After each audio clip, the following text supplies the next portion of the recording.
कम से कम उसके मुद्दे मुझे बड़े पसंद आ रहे हैं। मेरे सभी जानने वाले लोग तो ज्वाइन कर लिए हैं। कॉकरोच जनता पार्टी अब सिर्फ सोशल मीडिया का मजाक या मीम नहीं रह गई है, बल्कि यह युवाओं के गुस्से और सिस्टम के खिलाफ नाराजगी का एक बड़ा प्रतीक बनती जा रही है। इंस्टाग्राम और सोशल मीडिया प्लेटफॉर्म पर इस पार्टी को लेकर जबरदस्त क्रेज देखने को मिल रहा है।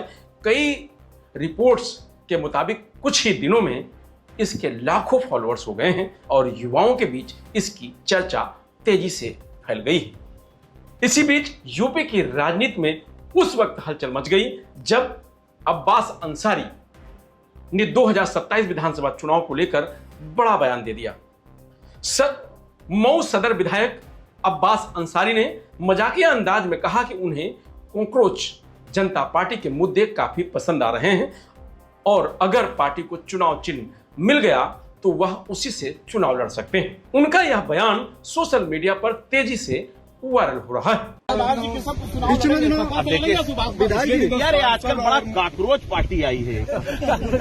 मैं सोच रहा हूँ उसी से क्यों ना चुनाव लड़ा जाए। क्या सिंबल रहेगा उसका? कॉकरोच है। तो यार उसी से लड़ जाए चुनाव, सोच रहे हैं। कम से कम उसके मुद्दे मुझे बड़े पसंद आ रहे हैं। मेरे सभी जानने वाले लोग तो ज्वाइन कर लिए हैं। अगर यहाँ कोई कार्यालय खुला हो तो ले चलो ज्वाइन कर। तो सीजीआई के कमेंट पे बना है। अध्यक्ष आप भी सीजीआई के कमेंट पे बना है। हमारे राष्ट्रीय अध्यक्ष समाजवादी पार्टी भी कर रहे हैं, वो भी कल को बोले हैं।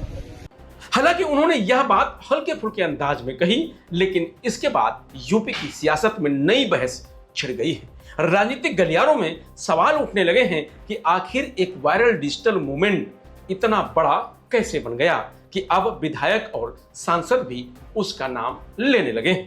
तो वहीं सपा सांसद इकरा हसन इन दिनों फुल फॉर्म में हैं।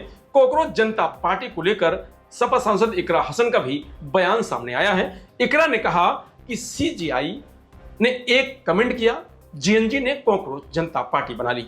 मुझे लगता है कि इसे विद्रोह के रूप में देख सकते हैं। हमेशा नीचा दिखाना सही नहीं है। हम सभी देश हित के लिए अपनी बात आगे रखना चाहते हैं।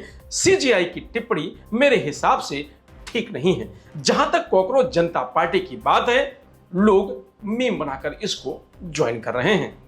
बताया जा रहा है कि कॉकरोच जनता पार्टी कोई आधिकारिक राजनीतिक दल नहीं, बल्कि युवाओं का एक डिजिटल आंदोलन है जिसकी शुरुआत सोशल मीडिया पर हुई है।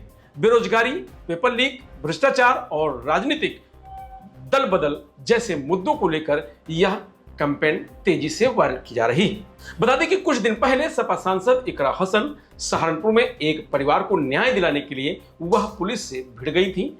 नतीजा उन पर एफआईआर हो गई। उसके बावजूद इकरा पीछे हटने को तैयार नहीं हुई।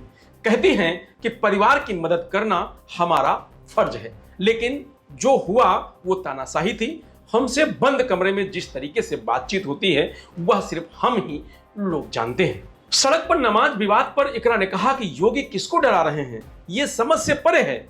उन्हें गलत जानकारी है। अब कोई भी सड़क पर नमाज नहीं पढ़ता है। महिला आरक्षण बिल के लोकसभा में पास नहीं होने पर भी इकरा हसन ने कहा कि महिलाओं का बेवकूफ बनाने का प्रोपेगेंडा बनाया है भारतीय जनता पार्टी ने। इनको 503 सीटों पर 33% आरक्षण महिलाओं को दे देना चाहिए।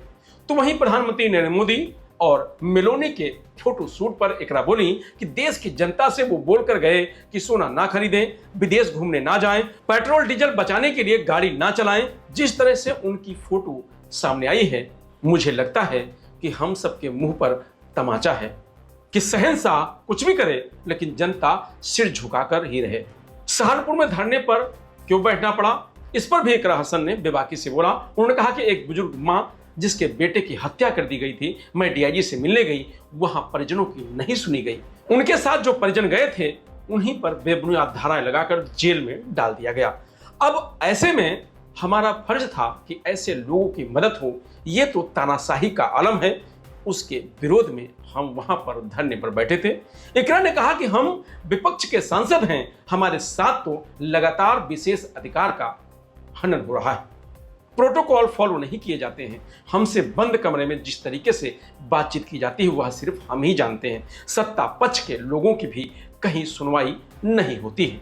वो लोग मजबूर हैं, खुलकर बोल नहीं सकते, लेकिन हम अड़ जाते हैं। मेरा कहना है कि आप प्रोटोकॉल छोड़िए, कम से कम इंसानियत ही निभा लीजिए। वही बड़ी बात है। गन्ना किसानों की समस्याओं पर भी इकरा हसन ने कहा कि समाधान तो सरकार के हाथों में है कि गन्ने का मूल्य बढ़ा दे। सरकार ने जो रेट बढ़ाया है वो पर्याप्त नहीं है। आसपास के राज्यों के मुकाबले सबसे कम रेट यूपी में मिल रहा है। हमारे राष्ट्रीय अध्यक्ष ने कहा है कि जब सपा सरकार बनेगी तो डिजिटल पेमेंट से 24 घंटे के अंदर रुपए किसानों के खाते में पहुंचा करेगा। कई बार मैं खुद किसानों उनके साथ धरने पर बैठी हूं। फिलहाल इस खबर में इतना ही। आप देखते रहिए लोकमत हिंदी।